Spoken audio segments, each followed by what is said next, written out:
First, picture midnight over Israel, sirens scream and over 250 Iranian missiles and drones tear through the skies. Almost instantly, Brent crude surged from $70 to above 81 and then just as quickly collapses under $67 before Wall Street even wakes up. An $11 move in 11 hours. Welcome to the era where algorithms trade fear in real time. Meanwhile, the White House signs off on coordinated strikes against Iran's nuclear infrastructure. Then, days later, Trump walks into the NATO summit questioning Article 5. Just as the alliance new chief, Mark Rutte, insists the US is totally committed. At the same time, Iran launches a low-impact missile volley at Al Udeid Air Base in Qatar. No casualty, but the message, we can reach you too. On the upside, corporate chief information security officers are signing blank checks. CrowdStrike, Palo Alto Networks, Zscaler, all seeing inflows as cybersecurity moves from line item to lifeline. On the downside, airlines and energy names eat war risk surcharges as after Iran threatens to close the Strait of Hormuz, through which 1 in 5 barrels of global oil flow. Now, let's switch from missiles to malware. Since mid-June, Iranian cyber attacks on Israeli targets have surged 700%. The DHS issued a full sector alert on June 22, flagging US infrastructures as potential next target. Meanwhile, Sentinel-1 tracks China-linked malware across 70-plus global institutions, while Fortinet faces scrutiny after its firewall were exploited by the same groups. In this hybrid war, cyber is no longer collateral, it becomes the front line. With alarm flashing, the money moves fast. CrowdStrike is first in line thanks to its cloud-native EDR stack that can deploy fleet-wide protection in hours.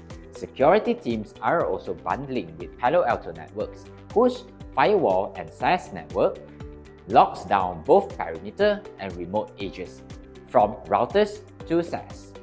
Fortinet, once just the telecom plumbing, is now perimeter defense. Its FortiGate appliances are back-ordered as carriers patch last-mile vulnerabilities. Then there's Zscaler, now mission-critical for segmenting identity and enforcing zero trust, especially as phishing and credential stuffing surge.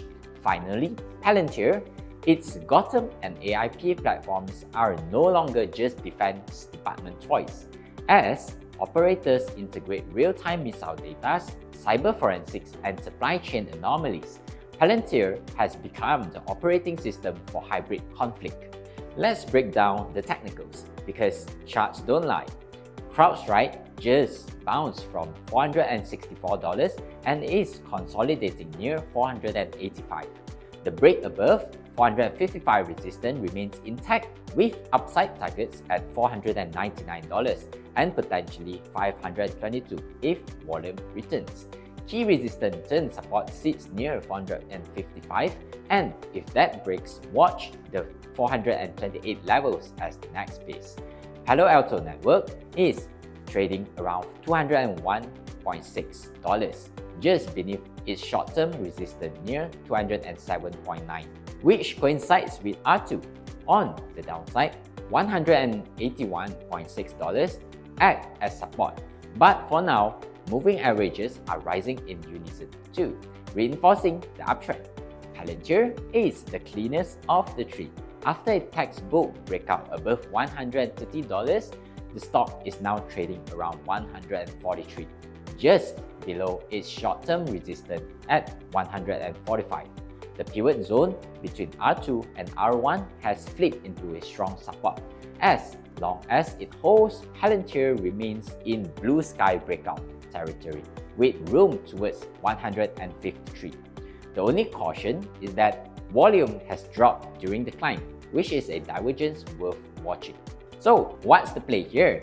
Expect geopolitical tremors to keep rippling, but not all tremors are equal. Cybersecurity isn't just a defensive asset class anymore. It's how companies stay in business during kinetic and digital conflict. If missiles trigger market jitters, cyber stocks are now the volatility sink, and technicals show plenty of strength under the hood. Watch Palantir for leadership, CrowdStrike for follow-through, and Palo Alto Networks for a breakout confirmation. If this gave your portfolio a radar refresh, hit follow, drop your views in the comments, and let's front run the next headline algorithm together.